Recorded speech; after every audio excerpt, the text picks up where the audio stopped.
Sunt doctorița Balica de la Centrul Medical Rubio Arad și reprezint Centrul Medical Rubio, care a început în urmă cu 19 ani în asistența medicală primară, cu un cabinet de medicină de familie. Treptat, în decursul timpului, ne-am dezvoltat, oferind și servicii medicale de asistență medicală de ambulator specializată, atât în specialități medicale, cât și chirurgicale. Această dezvoltare a presupus și achiziționarea unor aparate care consumau energie electrică.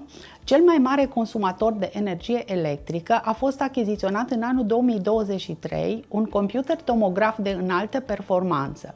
În vederea optimizării consumului de energie electrică, am apelat pentru consiliere la firma Construct Business Electric Team, care ne-au oferit un sistem Solax Power format din invertoare și baterii, care au dus la o reducere semnificativă a consumului de energie electrică. În anumite luni nu am plătit de fel, în anumite luni am plătit undeva aproximativ jumătate din factura lunară și un alt beneficiu foarte important care l-am obținut au fost reducerea penelor de curent care erau defavorabile aparaturii electrice.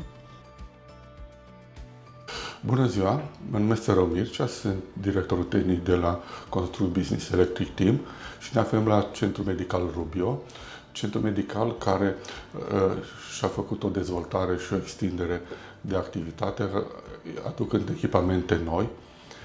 În cadrul acestor extindere am montat aici un sistem fotovoltaic de 30 de kW, format din două invertoare Solax de 15 kW, fiecare dintre ele fiind deservit de două baterii de 5,8 kW.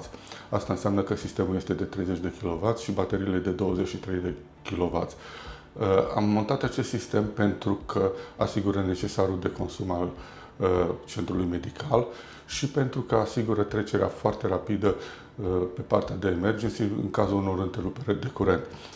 Echipamentele care sunt aici montate sunt foarte sensibile la întreruperile de curent și de aceea sistemul Solax asigură și această necesitate a beneficiarului.